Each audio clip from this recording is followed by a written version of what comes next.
Le psychologue humaniste américain Abraham Maslow disait: si le seul outil dont vous disposez est un marteau, vous verrez tout problème comme un clou. Selon lui, la capacité humaine à toujours s'adapter face à de nouvelles situations reflète une grande partie de l'intelligence. Adapté au monde dans lequel nous vivons actuellement, un monde en réchauffement permanent, la question se pose de savoir de quel outil nous devons nous saisir pour prendre cette situation à bras le corps et s'adapter. Alors, quelle est la solution? C'est une question que je me pose depuis des années, et si tu écoutes ce podcast, c'est peut-être parce que tu te la poses aussi. Je suis Léa Retinger, j'ai 23 ans, et je suis persuadée que les réponses sont plurielles et qu'elles proviennent avant tout des nouveaux récits qui doivent nous aider à penser différemment et vivre en se rapprochant de l'essentiel. C'est pourquoi, à travers ce podcast, je veux aller à la rencontre de celles et ceux qui œuvrent tous les jours pour faire advenir un lendemain désirable en construisant un présent qui l'est déjà, fait d'émerveillement, de joie simple et de vision alternative de voir et vivre dans notre monde. Et c'est au micro d'Echo Eclipse que vous entendrez le récit. Bienvenue dans ce podcast, et tout de suite, place à un nouvel épisode. Habiter sous la mer et observer au plus près les récits coralliens et les poissons tous plus fascinants les uns que les autres est un rêve que partagent les humains depuis la nuit des temps. Pour se rapprocher de ce rêve, Nina Vérité savait depuis longtemps qu'elle deviendrait biologiste marin. Un moyen d'être au plus près d'un monde sous-marin qui l'apaise autant qu'il l'émerveille, c'est aussi une manière pour elle de s'engager pour la protection des océans et de leurs multiples écosystèmes. Elle nous raconte comment, au micro d'Echo Eclipse. Salut Nina, bienvenue dans Echo Eclipse. Comment tu vas? Bah écoute, je vais très bien. Bonjour Léa. Je suis très contente de faire partie de ce podcast. Franchement, j'ai écouté un petit peu ce que tu faisais, donc c'est vraiment chouette. C'est un projet qui est super. Donc je suis très contente de faire partie de ce podcast ce matin. Donc voilà. Comment vas-tu? Bah moi je vais très bien. Il fait super beau, donc ça fait du bien. Ça faisait longtemps. Je suis très contente aussi de te recevoir parce que premièrement, je trouve que c'est un privilège de pouvoir échanger avec une biologiste marin. Selon moi, ça fait un peu partie des métiers qu'on rêve de faire quand on est enfant parce que ça mêle plein de choses, à la fois ce côté un peu aventure, mais aussi c'est lié au mystère des mers et des océans. Donc, je suis très, très excitée de discuter avec toi de tout ça. Euh, Avant de rentrer dans le vif du sujet, moi, j'ai deux petites questions comme ça à te poser pour lancer la conversation. Si tu pouvais être championne du monde dans une discipline, ça serait laquelle? Euh, c'est une question qui est un petit peu compliquée parce que je pense que ma réponse ce serait aucune en particulier parce que disons que je cherche pas forcément à être numéro un. J'irai pas jusqu'à dire que je recherche pas la reconnaissance, d'être reconnue pour quoi que ce soit, mais par contre, c'est vrai qu'être numéro un, c'est pas forcément quelque chose que je cherche dans ma vie de tous les jours. Donc voilà. Mais je pense que si je devais viser, on va dire, bah, du coup, la reconnaissance dans quoi que ce soit, ce serait plus dans quelque chose d'artistique. Et si je devais vraiment penser à quelque chose que moi je fais dans ma routine, des choses comme ça, ce serait au niveau de l'écriture. Je pense que ce serait vraiment quelque chose qui me plairait en fait d'être vraiment reconnue du coup. Ok, t'as l'habitude d'écrire? Ouais, j'aime bien écrire. Écoute, j'écris depuis que je suis toute petite, des choses personnelles, des choses moins personnelles. C'est vrai que c'est quelque chose que j'ai vu évoluer au fil de ma vie. C'est un peu mon échappatoire sur plein de choses. Donc voilà, je pense que si c'était vraiment quelque chose d'important dans ma vie, j'aimerais être reconnue pour ça. Ok, trop bien. Est-ce que tu avais une matière préférée quand tu étais à l'école, au collège par exemple? Oui, mais le problème, c'est que j'en avais trop. J'en avais énormément. Donc en fait, c'est d'ailleurs quelque chose qui m'a un petit peu bloquée. Parce que, bon, moi, à l'époque, j'ai l'impression d'être super vieille quand je dis ça, mais à l'époque, c'était encore le moment où on nous demandait de choisir dans les filières scientifiques, les filières littérature, économique et sociale. Et ça, pour moi, c'est quelque chose qui arrivait vraiment trop vite parce que j'avais tellement de matières que j'adorais, j'aimais tellement, j'ai vraiment je suis accro à la connaissance. En fait, l'apprentissage, j'adore développer des compétences. Si je pouvais rester étudiante toute ma vie, je pense que je le ferais. Et d'ailleurs, peut-être un petit peu ce que je fais en étant chercheuse. Au final, c'est vrai que c'est tout le temps essayer de chercher plus, de comprendre plus de connaissances. Euh, donc voilà, c'est un peu compliqué parce que j'en ai trop.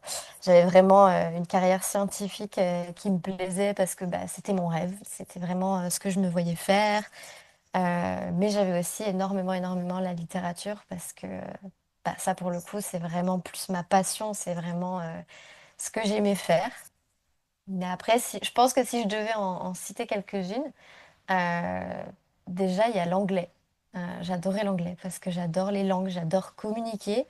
Euh, pour moi, c'est vraiment quelque chose d'extraordinaire d'arriver en fait à communiquer dans une langue qui n'est pas la nôtre.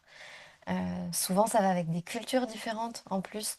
Donc, c'est vrai, c'était vraiment quelque chose que j'aimais beaucoup. Après, il y avait le français, évidemment, ce qui est pour nous, en fait, la littérature. J'adore analyser les mots, j'adore toute l'histoire qu'il y a derrière, toute l'inspiration, les émotions qu'il y a derrière tout ça.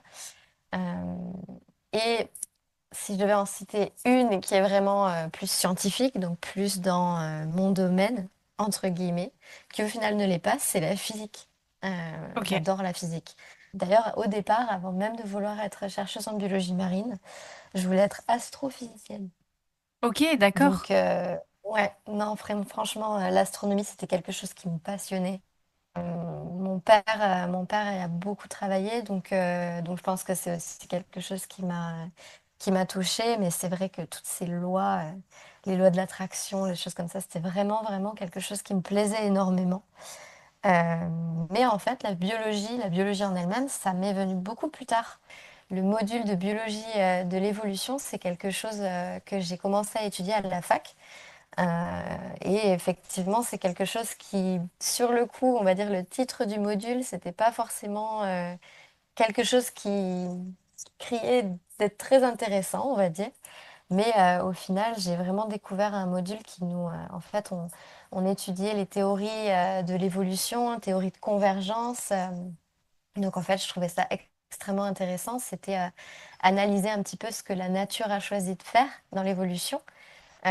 Donc au niveau, par exemple, elle choisissait de mettre tel gène parce qu'elle pensait que potentiellement ça ferait en sorte que l'organisme soit plus spécialisé dans la prédation ou quelque chose comme ça.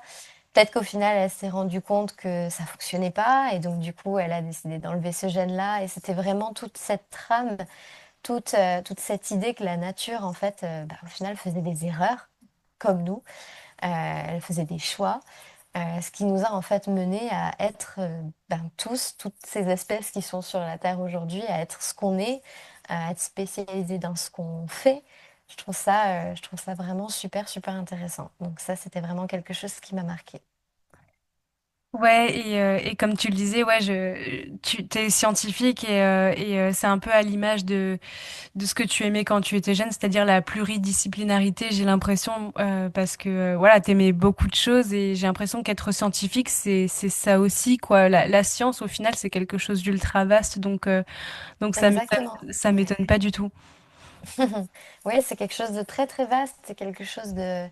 En fait, il y a plein de choses dans la science. Il y a beaucoup de personnes qui se disent que bah, la science, c'est que des maths. Et chez certains scientifiques, c'est effectivement leur mentalité. Mais je trouve très sincèrement que c'est quelque chose qui peut être rapproché à énormément d'autres disciplines. D'ailleurs, il y a énormément de philosophes qui étaient aussi des scientifiques. Et c'est quelque chose de très intéressant quand on s'y penche. D'ailleurs, du coup, épistémologie, c'était aussi un des modules qui m'a beaucoup plu quand j'étais à la fac. C'est la philosophie et l'histoire des sciences et Hmm. des théories de l'évolution. C'est Darwin, c'est tout ça. Donc c'est vraiment chouette. Carrément. Et, euh, et d'ailleurs, on parlait du coup de ce que tu aimais quand tu étais à l'école, mais où est-ce que tu as grandi et c'était quoi ton terrain de jeu quand tu étais enfant, ton terrain de jeu favori? Alors, je dirais sans originalité et sans surprise de la part de quelqu'un qui fait de la biologie marine. Bah, je pense que mon terrain de jeu, c'était l'océan, tout simplement. Parce que bah, du coup, je suis née sur le bassin d'Arcachon. Euh, c'est une petite ville qui s'appelle Arès, qui a son propre petit hôpital sur la plage, du coup, sur lequel je suis née. Donc, vraiment, depuis le début, c'est vraiment Le bassin, c'est un endroit qui est presque suspendu dans le temps, je dirais. C'est quelque chose de particulier. C'est une réserve naturelle en plus. C'est une ouverture sur l'océan Atlantique euh, au sein de la France au final. Donc topographiquement, c'est un endroit qui est très très intéressant. L'écosystème qui s'y trouve est très très intéressant. Et en même temps, on a vraiment cet océan Atlantique. On a des plages où on peut surfer, il y a des vagues, il y a plein de choses, il y a du courant. Enfin, quand on est facilement émerveillé par des phénomènes naturels, c'est un endroit qui est vraiment très intéressant à voir. Euh, donc je dirais que mon premier terrain de jeu, c'était ça. Mais je pense que si je devais aussi en citer d'autres, on va dire que l'océan Atlantique, ça a vraiment été l'endroit qui m'a fait aimer l'océan, qui m'a fait du coup devenir ce que je suis aujourd'hui. Euh, mais j'ai aussi on va dire, ce côté un petit peu manuel, un petit peu créatif, qui, je pense, a été plutôt développé dans la maison de mes grands-parents. Ils habitent dans le Lot-et-Garonne. C'est Ok. vraiment, j'y passais des étés entiers. Et en fait, on n'avait pas grand-chose à faire. Donc, du coup, on avait un grand jardin. Euh, J'allais tout le temps regarder un petit peu quelles fleurs étaient là. On passait vraiment notre été à ramasser des mirabelles pour faire de la confiture. Je lisais énormément, donc c'est vraiment voilà, tout ce côté manuel, tout ce côté créatif. Je pense ça a été plutôt créé à Vienne. C'était aussi mon terrain de jeu. D'accord, donc au plus près déjà très jeune des écosystèmes. Et tu le disais avant, tu as depuis très longtemps su que tu voulais faire de la science, que tu voulais être aussi scientifique. Et de par ton parcours, j'ai l'impression que c'est assez logique, mais pourquoi tu as choisi ce métier de biologiste marin plutôt qu'un autre? Est-ce que, ouais, du coup, c'était un rêve d'enfant en fait. Alors c'était un rêve d'enfant, euh, on va dire de consacrer ma vie à faire de la biologie marine. Enfin, pas forcément à faire de la biologie marine, mais à protéger les océans. C'est vraiment quelque chose que je voulais faire depuis que j'étais petite. Je savais que je voulais le faire. Mais au final, j'ai pas su tout de suite que je pouvais en faire mon métier. Euh, je l'ai appris, je dirais même presque assez tard. Je pense que je devais avoir 16 ans quand en fait j'ai compris que potentiellement je pouvais en faire mon métier. Euh, je l'ai appris en fait en lisant un livre qui s'appelle Hôtel des Muses. Donc en fait, c'est l'histoire de Maëve qui est du coup chercheuse en biologie marine et elle est spécialisée sur les requins. Donc voilà, c'est son histoire et c'est une histoire qui est très particulière parce que c'est un personnage qui s'est fait mordre par un requin quand elle était petite et au final, plutôt que de les haïr parce que ils ont quand même pris un petit bout de sa jambe, elle a décidé de les protéger. Et ça, c'est une histoire qui, depuis très petite, ça m'a vraiment beaucoup marquée et ça m'a aussi me fait en rendre compte que je pouvais en faire mon métier. Et donc là, forcément, ça a été le déclic pour moi de pouvoir construire ma vie autour de cette idée de faire mon métier, d'en faire mon métier. Ça a été le déclic. Pour moi, c'était la seule chose que je pouvais faire et encore aujourd'hui, c'est mon identité. Je m'imaginerai jamais faire quoi que ce soit d'autre. C'est quelque chose qui me tient vraiment à cœur. Voilà. Ok, ça fait du bien d'entendre ça. Je trouve d'entendre quelqu'un qui parle de son métier avec passion, avec des étoiles dans les yeux. Enfin, c'est beau d'entendre des gens qui aiment leur métier et qui font quelque chose qui les fascine tous les jours. Donc donc c'est vraiment ça fait du bien. Mhm. Euh, En plus de ton métier, justement, tu ajoutes de l'engagement dans ce que tu fais puisque tu es la cofondatrice du projet Heal the Blue, qui est une ONG de recherche et de conservation de la biodiversité marine. Est-ce que tu peux nous expliquer un peu quel est ce beau projet que toi et d'autres avez créé? Bien sûr. Écoute, Heal the Blue, c'est mon petit bébé, c'est mon projet. C'est comme tu viens de l'expliquer, c'est une association de loi 1901 qui a vu le jour il n'y a pas très longtemps en France. Ce qui du coup n'est pas forcément évident parce que c'est vrai que j'habite à Malte. Mais voilà, c'est une association qui me tenait à cœur de lancer en France parce que ben, voilà, c'est le pays dans lequel j'ai grandi. Et j'ai ce rêve que je partage avec mon partenaire. Donc en fait, c'est vraiment parti de là. On a ce rêve en commun qui serait de pouvoir fonder en fait un centre de recherche. J'ai vraiment cette vision, cette idée euh, que j'aimerais lancer, d'avoir un centre de recherche dans lequel en fait je pourrais, ben, en fait, on va dire héberger des chercheurs du monde entier et des personnes, des étudiants euh, qui souhaiteraient faire leurs recherches euh, dans certains écosystèmes. Donc de pouvoir en fait bah, les héberger et faire en sorte qu'ils aient tout l'équipement nécessaire pour en fait multiplier cet effet de recherche qui est extrêmement important. En fait, toutes les lois qui passent, toutes les choses pour lesquelles on se bat, elles prennent appui, elles prennent racine dans toute la recherche qu'on fait. Donc c'est quelque chose qui est très important. Et on peut facilement tomber dans cette idée que bah, la recherche, c'est nécessaire à une certaine limite. Moi aussi, je suis tombée là-dessus. Quelquefois, on se pose beaucoup la question quand on travaille dans la recherche, surtout quand on travaille dans la recherche pour l'environnement. On a vite fait de se dire, bah, ouais, mais j'aimerais bien faire un projet par exemple, de réhabilitation qui est très important aussi et que je veux absolument mettre en place dans mon association. Euh, et on a vite fait de se dire qu'effectivement, on en a marre de la recherche et que ça y est, on sait assez et que maintenant on a envie de faire quelque chose d'un petit peu plus concret, de quelque chose un projet de réhabilitation, de travailler vraiment sur la conservation directe. Et ça, c'est une envie que j'ai, c'est sûr. Mais la recherche, ça reste quand même extrêmement important. Donc voilà, c'est parti de ça. Et du coup, avec mon partenaire, ce qui est rigolo, c'est que on a eu cette idée. Et c'est parti d'une petite histoire. En fait, je venais juste de m'installer à Malte. Et on a ce petit rituel entre nous. On va à une plage qui s'appelle Ain qui est une baie magnifique. C'est une plage de sable. C'est d'ailleurs aussi le seul endroit où on peut surfer à Malte. C'est assez rigolo. Et en fait, on était allé se prendre un petit chai latte pour aller regarder le sunset. Mhm. Et on a discuté en fait tous les deux de ce rêve qu'on avait d'avoir ce centre de recherche, ce petit havre de paix pour la recherche et la conservation marine. Et bah voilà, hein, c'est le jour où on s'est dit que ce serait ce qu'on ferait tout ce qui est en notre pouvoir pour faire en sorte que ça se réalise. Mais c'est vrai que bah, au final, on sortait juste de notre diplôme. Donc c'est difficile, surtout quand on est dans la biologie marine. Quand on est dans notre début de carrière, c'est quelque chose qui est très très compliqué. On essuie beaucoup de refus. Ça peut être vite, vite décourageant. Et c'est vrai que, ben, on va dire, planifier ce centre de recherche tout de suite, ça aurait été très compliqué. Mhm. Mais c'est le jour où on s'est vraiment décidé qu'on allait commencer quand même. Et que ça allait être imparfait, que ça allait pas forcément avoir l'image qu'on veut dès le début. Mais ce jour-là, on s'est dit que bah, ça y est, on lançait quelque chose, qu'on allait commencer notre recherche.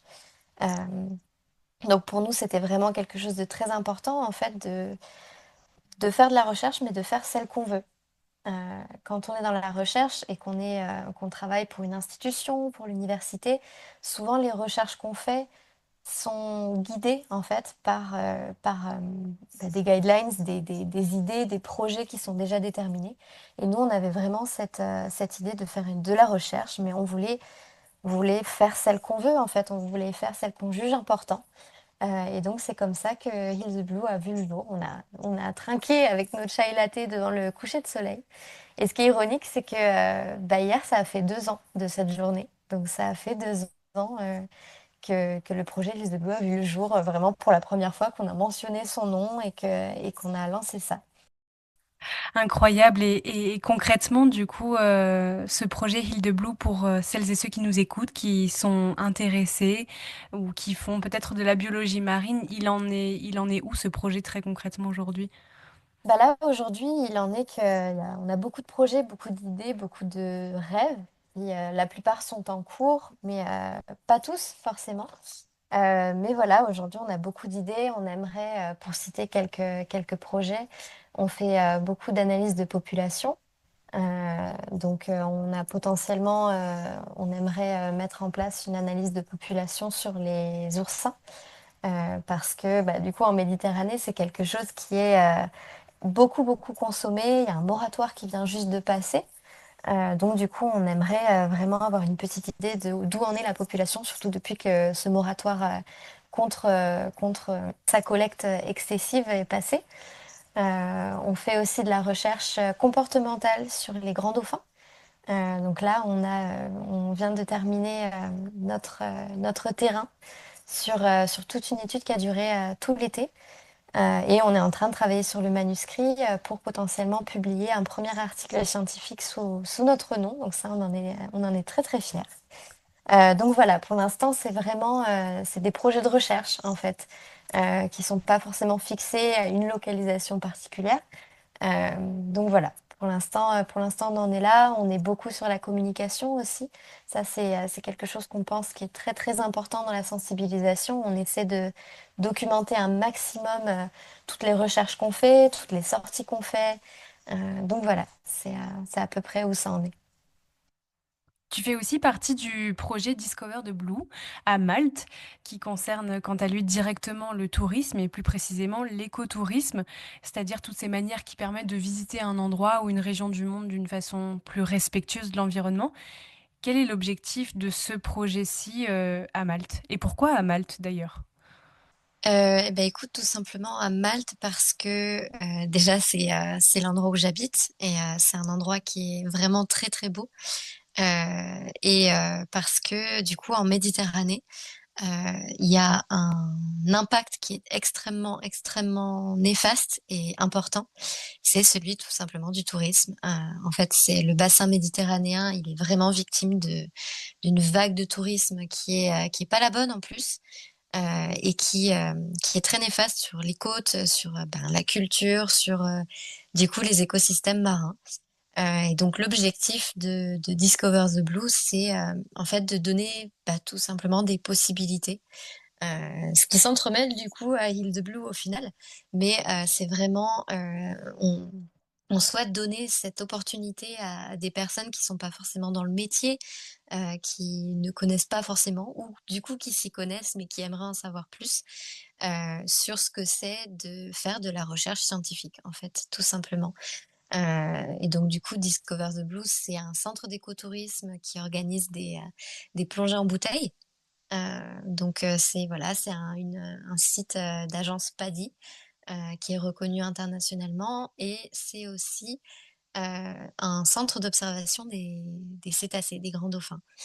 Donc du coup, c'est vraiment l'objectif de Discover the Blues, c'est de pouvoir tout simplement émerveiller, de prendre avec nous des personnes qui sont curieuses, qui ont l'envie d'apprendre pour pouvoir faire pétiller leurs yeux. C'est vrai que les premières fois où j'ai expliqué à des personnes qui n'avaient jamais vu de dauphin de leur vie ce que, par exemple, certains individus faisaient sous leurs yeux, c'est des yeux qui pétillent et c'est inoubliable. C'est indescriptible.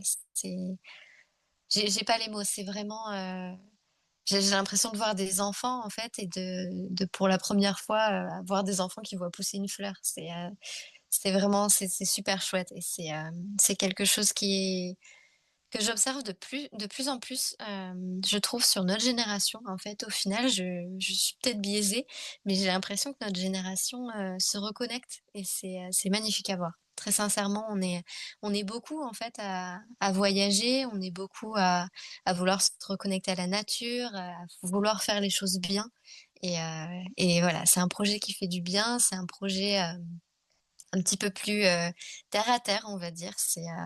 C'est moins de recherche, mais c'est plus de sensibilisation et c'est beau à voir. Ouais, et c'est toute la magie de la sensibilisation. Je trouve c'est aussi cette capacité à raviver la flamme d'enfant qui reste au fond de chacun de nous, je pense. Et moi, j'ai fait un peu de sensibilisation avec Surfrider et du coup, il y avait moins ce côté pratique où effectivement, on va montrer directement ce qui se trouve dans les océans. Mais c'est vrai que quand on a le bon discours, la bonne manière d'amener les choses, on voit les regards qui s'illuminent, des sortes de déclics qui arrivent dans l'esprit des gens et c'est là qu'on commence à semer des graines et je te rejoins tout à fait là-dessus. Ça doit faire tellement du bien aussi de faire de la sensibilisation de manière pratique comme ça, quoi. Ouais, ouais, c'est vraiment c'est beau ce qu'on fait et je trouve que c'est nécessaire. Donc, franchement, je pense qu'on peut être fier de nous. Voilà. Ce métier, on l'a dit, il fait rêver pas mal de monde et on peut avoir une vision assez idyllique de ce travail. Moi, je voulais savoir tout simplement en quoi ça consiste au quotidien et qu'est-ce que tu fais principalement. C'est une question qui est très difficile en fait, tout simplement parce que je pense que c'est un travail qui est très saisonnier. Les jours se ressemblent absolument pas. C'est ce qui me plaît d'ailleurs au final parce que c'est vrai que j'ai du mal avec la routine, j'ai du mal à, ou du moins j'aime bien avoir une routine un certain temps, mais ensuite j'ai besoin d'aventure et c'est vraiment c'est ça la biologie marine. Je trouve que la recherche c'est tellement varié en fait, c'est pas facile, mais c'est incroyable. Donc c'est vraiment, vraiment chouette. En fait, tu peux avoir un moment où tu vas voir, ben voilà, typiquement, moi, l'été dernier, j'ai eu 4 mois de terrain où il fallait qu'on aille tous les jours observer les dauphins. Et c'est dur, hein, c'est surtout sous le soleil d'été. C'est vrai avoir les jumelles sur un bateau qui tangue. Pendant 2 heures sous le soleil, c'est quelque chose qui est très compliqué. Physiquement, c'est très demandant. Et puis là, ben, tu vois, on est en hiver, je suis en recherche de financement, je construis des projets, je suis en train de monter un petit documentaire sur du coup le projet qu'on a fait cet été. Donc c'est quelque chose qui est vraiment, vraiment extrêmement varié. Tu peux être aussi envoyé sur une conférence comme celle que j'ai faite, c'était quand? C'était en avril à Athènes. Et là, c'est énormément, énormément de relationnel, c'est énormément de rencontres, beaucoup de... C'est plein de choses à la fois et c'est vraiment ce qui me plaît. Tu peux être aussi, au final dans l'éducation, ce que j'aimerais beaucoup, un jour, arriver à faire. J'aimerais énormément, énormément, bah, voilà, transmettre un petit peu ce que j'ai appris et disons que plus que donner des cours, j'aimerais donner des conseils parce que, c'est quelque chose qui m'a beaucoup manqué, je dirais, quand j'étais en licence. J'aurais vraiment aimé avoir quelqu'un, bah, voilà, qui me prenne par la main et qui me dise, bah, que ça va aller, que si vraiment je m'accroche, il y a des moyens d'y arriver. C'est vrai que je trouve que, c'est un métier qui, comme tu dis, il paraît idyllique, mais en fait, ce qui se passe, c'est que quand on part dans ce secteur-là, on fait face à beaucoup, beaucoup de personnes qui essayent de nous démonter, en fait, ce mythe très rapidement et de nous dire que non, non, non, ben, la biologie marine, c'est énormément, énormément d'ordinateurs, c'est pas du tout ce que tu crois, on va pas faire joujou avec les dauphins. Et c'est en partie vrai, en fait. C'est vrai que c'est beaucoup, beaucoup d'ordinateurs, c'est pas autant de c'est vrai qu'on fait pas joujou dans les vagues, mais d'un autre côté, j'aurais eu besoin à ce moment-là d'une personne qui me dise que oui, certes, c'est beaucoup, beaucoup d'ordinateurs, mais c'est pas vrai et qu'effectivement, il y a aussi des moments où on va se retrouver à vivre des moments absolument spectaculaires et que si vraiment on s'en donne les moyens, et ben, c'est possible. Et ça, c'est quelque chose qui m'aurait vraiment beaucoup, beaucoup manqué. Donc voilà. C'est Ok. quelque chose de très varié et de vraiment chouette.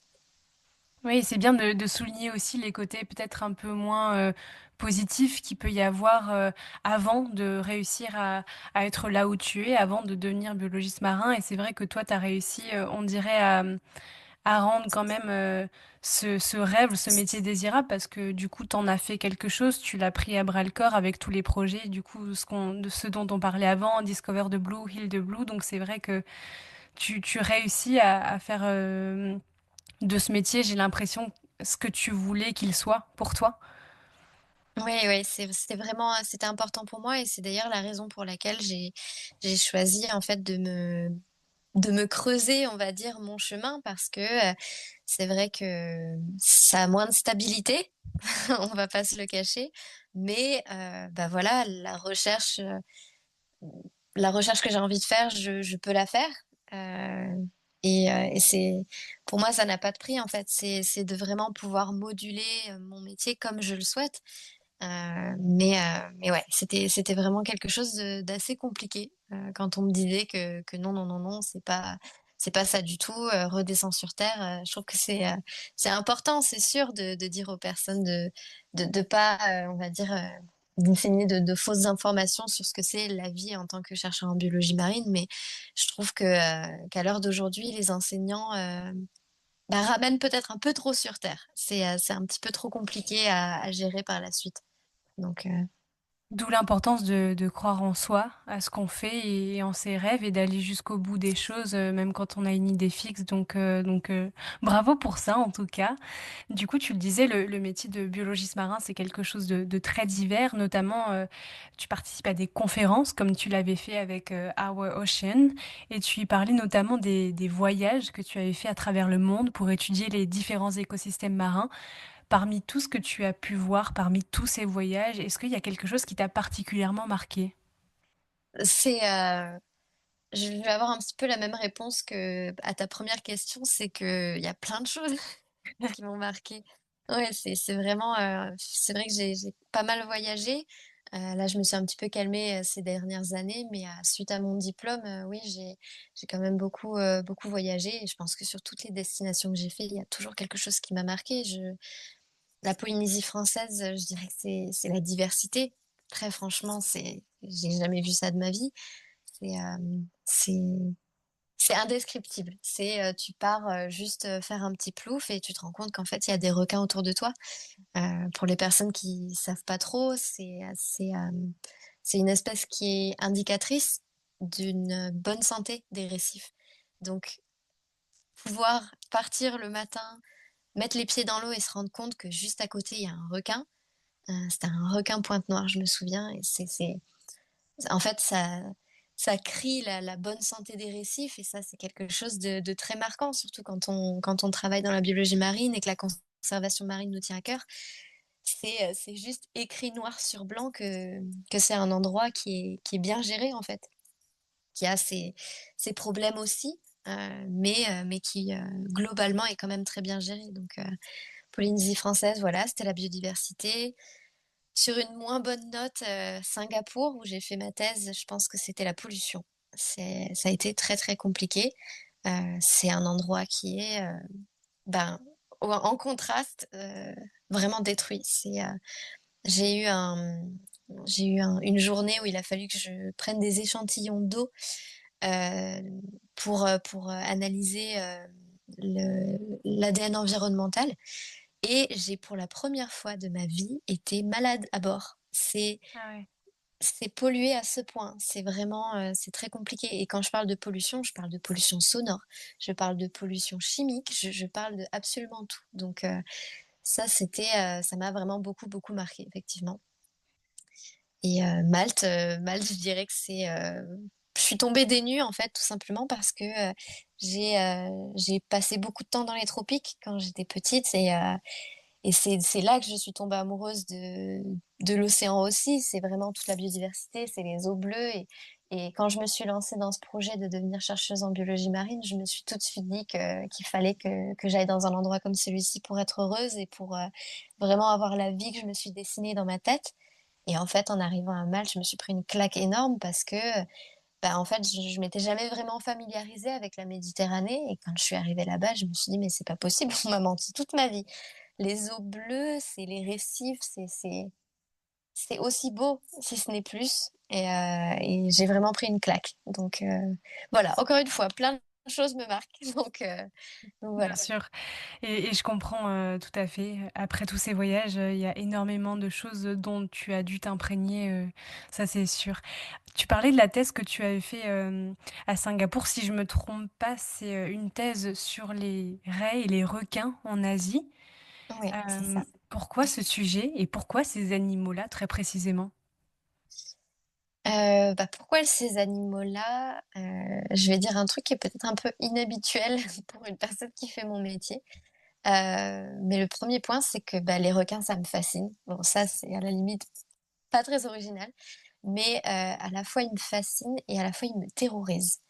Et ça, c'est quelque chose qui est assez inhabituel à dire parce que, bah, quand on s'y penche un petit peu, on comprend beaucoup plus, que, bah, les requins, c'est pas enfin, c'est diabolisé à tort, en fait, tout simplement parce que, bah, voilà, c'est des prédateurs qui sont dans leur élément naturel et il y en a plein dans la nature et pour une raison, qui est assez, on va dire, cinématographique, les requins ont été vraiment, diabolisés, et c'est resté dans les mentalités, en fait et bah, typiquement, moi, c'est resté dans la mienne, et donc je pense qu'en fait, c'est une sorte de challenge aussi que je me suis mis en tête.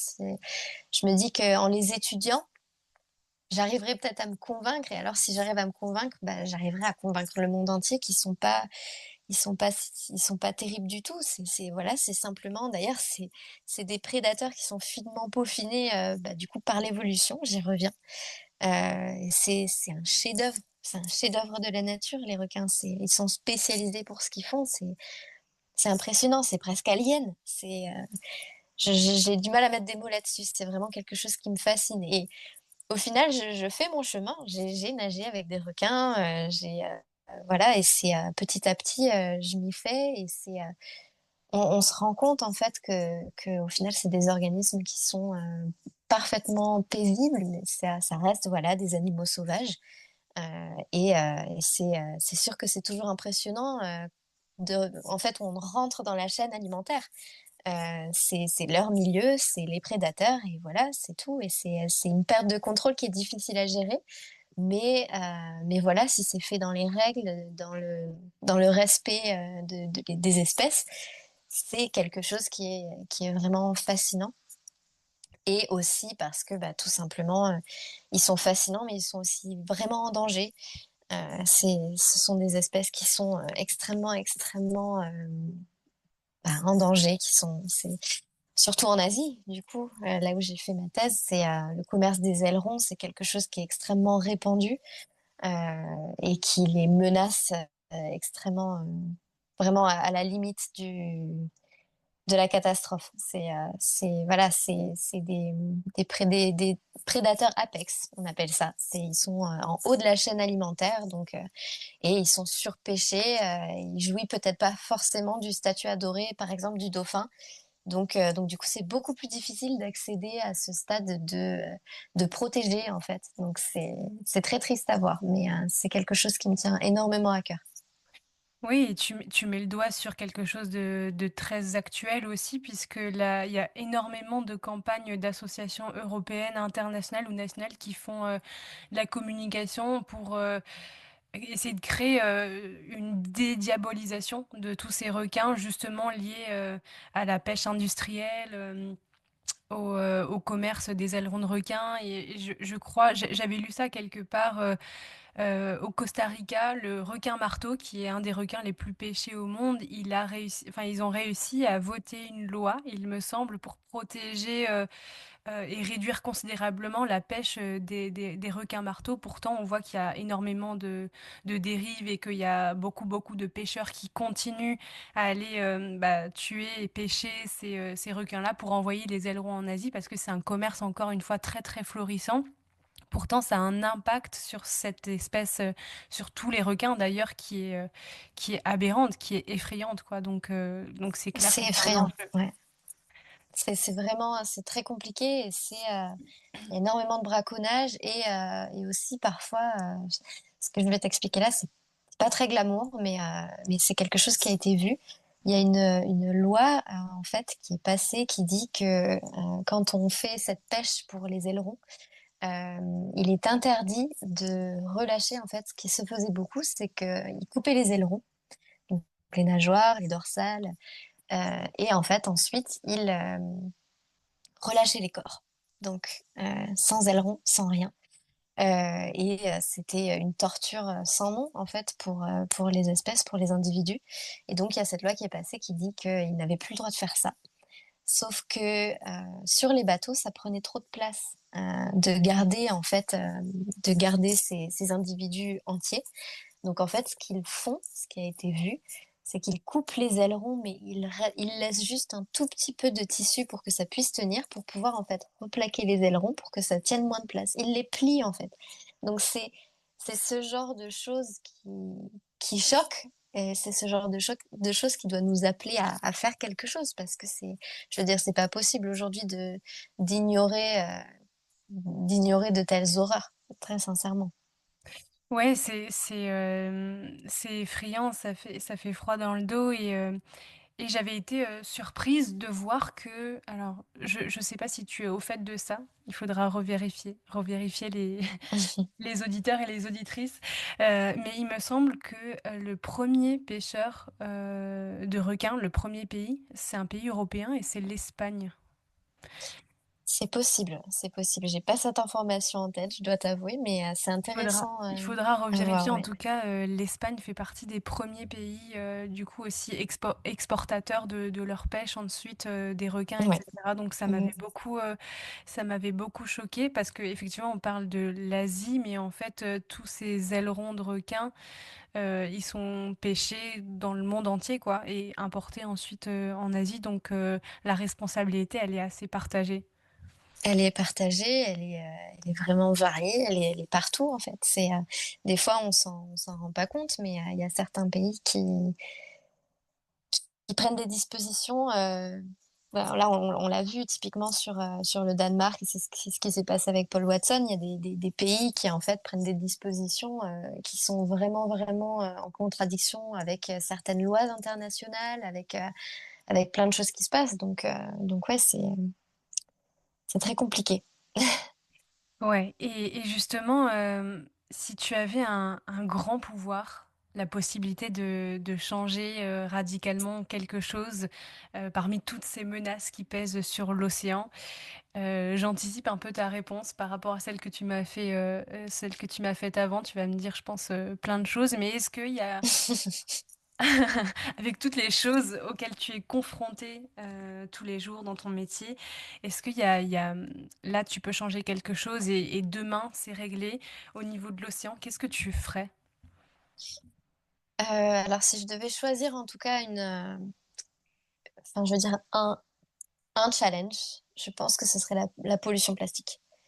Parce que ça abîme tout, c'est trouvé partout, ça pollue tout. C'est une propagation qui est absolument phénoménale. Je veux dire, ils ont retrouvé des particules de plastique dans les nuages. Enfin, c'est quand même, pour moi, c'est choquant. C'est vraiment, pour le coup, ça nous marque. Ça, c'est sûr que c'est hors de contrôle et ça a un impact énorme sur plein de choses. Et c'est vraiment, c'est un enfer. On a du mal à voir la lumière au bout du tunnel sur ce sujet-là parce que c'est tellement gros. Il y a énormément de personnes qui se battent contre ça, qui essaient de trouver des solutions, d'alternatives. Et c'est lent à dégrossir. Donc je pense que si effectivement j'avais une baguette magique qui fait que c'est dégrossi là tout de suite, je pense que la pollution plastique, ce serait vraiment mon premier objectif. Mais, euh, Il mais y en je a pense plein. que Il y a tellement ouais, d'autres il y choses, en a plein. c'est Il y en a vrai, plein. mais tu as raison, la pollution plastique, je te l'avais dit, et j'avais fait un épisode d'ailleurs avec Marc Valmassoni de Surfrider, et j'avais fait un stage de 6 mois là-bas, et c'est vrai que c'est leur combat numéro un. Et quand on regarde les chiffres, quand on regarde ce qui se passe concrètement, c'est au niveau de la pollution plastique, c'est horrible. On parle du septième continent, mais on n'a même pas besoin de ça pour comprendre l'ampleur des dégâts. Quand on voit les plages et les microplastiques surtout qui jonchent les plages et les océans et qui s'introduisent dans la chaîne alimentaire, c'est un cercle vicieux sans fin parce que on sait jamais quelle est la véritable solution. Enfin, il y en a plein, mais c'est vraiment, ça concerne le recyclage, ça concerne vraiment couper la source, la- le, le, le robinet à la source. Donc Exactement. c'est vraiment Ouais. compliqué. Ouais, c'est très compliqué, mais comme tu dis, faut que ça s'arrête à la source. Je crois très sincèrement que les actions collectives, ça peut aider en fait, qu'on limite tous cette consommation de plastique qui est sans fin là, très sincèrement. C'est vraiment important qu'on essaye de faire mieux que ça, pour moi. Clairement. Alors, sur une note un peu plus positive, depuis pas si longtemps, si je me trompe pas, tu as une nouvelle passion, c'est celle de la plongée sous-marine et surtout la plongée en apnée. Je pense que d'une manière ou d'une autre, ça doit quand même servir d'échappatoire à toutes les choses assez anxiogènes qu'on vient d'évoquer ensemble. Et justement, comment t'es venue cette envie de te consacrer de plus en plus à ça? Et qu'est-ce que ça représente pour toi aujourd'hui, la plongée en apnée? Bah écoute, la plongée d'une manière générale, c'est pas quelque chose que j'ai fait tout de suite. Je pense que j'ai dû, que ce soit la plongée en bouteille ou la plongée en apnée, j'ai dû commencer il y a peut-être 2 ans en fait, quand je suis arrivée à Malte, quand je suis arrivée en Méditerranée et que effectivement j'ai vu ces étendues d'eau bleue et ces récifs plus beaux les uns que les autres. J'ai vraiment commencé à plonger d'une manière générale. Mais c'est vrai que la plongée en apnée, je pense que ça m'est venu parce que je fais beaucoup de yoga. Et donc, qui dit yoga dit travail de respiration. Et en fait, ben, j'avais ces deux passions, on va dire le yoga et la respiration et l'océan. Donc, quand tu shakes les deux, bah, au final, ça fait de l'apnée, tout simplement parce que ça, l'apnée, j'ai presque l'impression que ça se rapproche à du yoga sous l'eau. C'est une méditation que tu fais en même temps, t'échappes à la gravité. Donc ça, c'est pas beau. C'est vraiment, t'as l'impression de voler et puis t'as pas tout l'équipement que t'as quand tu fais de la plongée en bouteille. Donc c'est aussi une liberté de mouvement. C'est vraiment beau. C'est agréable. T'as l'impression de glisser. J'ai l'impression d'être une sirène. Voilà. Pour pas être originale, encore une fois, c'est vraiment mon rêve d'enfant qui se réalise. C'est vrai que je cherche pas forcément la profondeur. C'est pas quelque chose qui m'intéresse. C'est vraiment quelque chose que j'ai envie d'acquérir plus au niveau de l'indépendance de la respiration pour ben, voilà, pouvoir aller voir ce qui se passe en bas et voir un petit peu les petits poissons sans avoir à avoir tout cet équipement que j'ai sur le dos. Voilà, c'est addictif. C'est aussi un challenge au final parce que bah, c'est vrai que quand on s'entraîne pour rester un petit peu plus longtemps, ce qui s'impose assez rapidement, c'est la profondeur. Donc des fois, je joue avec aussi, mais c'est le silence aussi qu'il y a autour, c'est fabuleux. Vraiment, une discipline qui est absolument divine. Donc c'est un échappatoire, c'est vraiment top. Ça me fait penser ce que tu dis au film La sagesse de la pieuvre, qui est un film documentaire. Et c'est en fait, je sais pas si tu l'as vu, ce film. Oui, oui, je l'ai vu. Il est très triste, mais il est aussi Ouais, très beau. il est très triste, mais au final, c'est un peu le cercle de la vie. Et c'est un film documentaire qui a été réalisé par Craig Foster. Et d'ailleurs, c'est aussi l'un des deux personnages principaux de ce film, Mm, puisque c'est lui mhm. qui va rejoindre la pieuvre tous les jours pendant plus d'1 an. Et en fait, le film, il est à propos de Craig Foster qui va faire une rencontre incroyable en faisant de la plongée en apnée. C'est celle d'une pieuvre avec qui il va se lier d'amitié. Et du coup, on va suivre un peu la vie de cette pieuvre. Et à un moment dans le film, il dit quelque chose qui ressemble beaucoup à ce que tu dis, le fait de plonger en apnée. contrairement à la plongée en bouteille, avec la combinaison, intégrale et cetera. Ça fait que vraiment on est davantage libre de ses mouvements et surtout on se fond davantage dans les éléments de la nature, donc ça permet une plus grande proximité avec, les éléments de l'océan, avec les animaux, avec la faune, avec l'ensemble des écosystèmes et tout ça, il le retransmet super bien dans ce film documentaire et encore une fois, moi, l'apnée, c'est vrai que c'est une discipline qui me qui me fascine de plus en plus, si un jour je pourrais m'y essayer, ça serait super donc encore une fois, Bah, tu as trop de la chance là-dessus. avec plaisir d'essayer ensemble, en tout cas. Moi, j'adore ça, donc très franchement, c'est vraiment quelque chose qui est beau à faire. Et ce documentaire, effectivement, il retranscrit parfaitement cette sensation qu'on a. C'est cette proximité avec la nature. On fait un, en fait. C'est presque cucu ce que je dis, mais c'est très sincèrement, c'est ça, en fait, qu'on ressent. Donc, c'est sans arrêt cette quête d'être un petit peu plus près de la nature et du pouvoir de l'océan. Très sincèrement, c'est beau. Clairement et qu'est-ce qui te porte justement aujourd'hui, le plus? Qu'est-ce qui t'anime tous les jours? Ben, du coup, je rebondis sur ce qu'on disait avant, mais je pense que c'est la hargne de protéger ce que j'aime. Quand on repense aux choses qu'on a mentionnées juste avant, il y a quand même des choses qui sont extrêmement, extrêmement alarmantes. Donc ouais, je pense que c'est la hargne. L'océan m'a tellement apporté. Pour moi, c'est une maison. C'est mon refuge. C'est mon échappatoire. Alors, pour moi, c'est tout naturel en fait de retourner la faveur. Pour moi, protéger ce trésor que j'ai dans ma vie, c'est ma mission de vie et c'est vraiment ce que je me suis mis en tête. Après, j'ai aussi bien sûr ma famille, mes amis, j'ai Timmy, j'ai mon partenaire qui, j'ai la chance d'avoir un partenaire qui partage mon rêve. Donc c'est un voyage professionnel et émotionnel qui est vraiment très très riche. Mais ouais, c'est mon rêve. Donc, je suis une grande rêveuse, donc c'est vraiment ce qui me porte. C'est aussi l'envie d'aider les autres. Comme je l'ai mentionné avant, j'ai vraiment envie de pouvoir donner mes conseils, si je peux en donner à certaines personnes. Donc, c'est quelque chose que j'aime beaucoup faire. Donc, voilà, rencontrer des personnes et pouvoir partager, c'est quelque chose qui est beau. Donc, OK. Je trouve ça super beau, ce que tu dis, le fait de rendre la faveur à l'océan qui a constitué un peu ton échappatoire, ta maison. Je trouve ça, très, très beau comme sentiment et comme, chose, qui t'anime, quoi. Est-ce que, tu aurais un mot de la fin à nous partager? bah, écoute, je pense que s'il y a quelque chose qui s'impose, c'est vraiment de te remercier parce que c'est vraiment quelque chose de beau ce que tu fais. On sent que tu as beaucoup de culture, en fait, tu as beaucoup d'intérêt dans le sujet et dans des sujets très variés. Donc, c'était super intéressant de faire ta rencontre et franchement, c'est un beau projet. C'est un très beau projet. Tu donnes de la place aux gens pour pouvoir s'exprimer et ça, c'est quelque chose qui n'a pas de prix, encore une fois. J'espère que, en tout cas, tu as quelque chose qui te porte aussi, comme ce qu'on vient de mentionner. Donc voilà.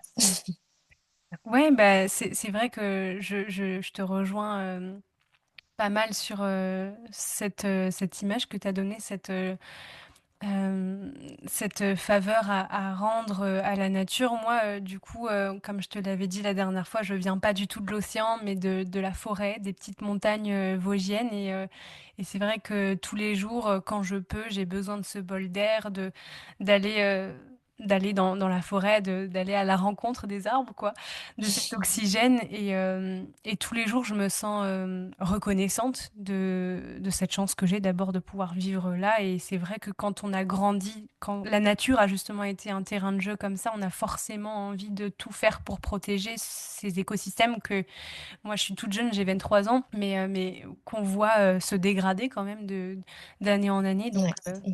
voilà. Merci à toi Nina. Merci pour, nous avoir partagé un peu de ton histoire et de tes rêves. Moi, j'ai l'impression que tu es une véritable, rêveuse qui a eu la chance et qui a surtout tout fait, qui a le mérite d'avoir pu, accomplir ses rêves. Donc, c'est très, très inspirant et j'espère que ça va parler à beaucoup de monde. Et merci pour tout ça. Et je te dis à très bientôt. Ça me touche beaucoup ce que tu dis. En tout cas, encore merci mille fois et c'était vraiment chouette. À très bientôt et j'espère que cet épisode plaira et pourra peut-être inspirer. Surtout, n'hésitez pas, en tout cas, j'adore échanger. Donc voilà. Oui, et pour terminer aussi, n'hésitez pas à suivre le compte Instagram de Heal the Blue et Discover the Blue. Et aussi, bah, toi, personnellement, je trouve que ce que tu véhicules aussi à travers ton compte Insta perso, Nina Vérité, c'est c'est assez parlant, c'est assez inspirant. Donc, n'hésitez pas à suivre les projets de Nina un peu partout. C'est super ce que tu fais. C'est gentil. En tout cas, c'était un plaisir. Merci beaucoup. Précision oblige, parce que j'ai pas envie de raconter n'importe quoi dans mes épisodes.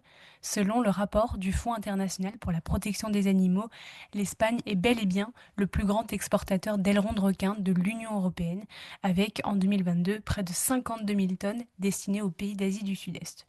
Voilà, comme ça, vous le saurez aussi. Merci à toi d'avoir écouté cet épisode, j'espère qu'il t'aura parlé d'une manière ou d'une autre. Et merci à Elodie Dalcé pour le montage. Si tu as aimé et que tu veux suivre les aventures du podcast, je t'invite à t'abonner pour rester informé dès qu'un nouvel épisode sort. N'hésitez pas à m'écrire sur mon compte Instagram, Léa-RTHG, pour me faire des retours sur ce que vous en avez pensé. À très vite!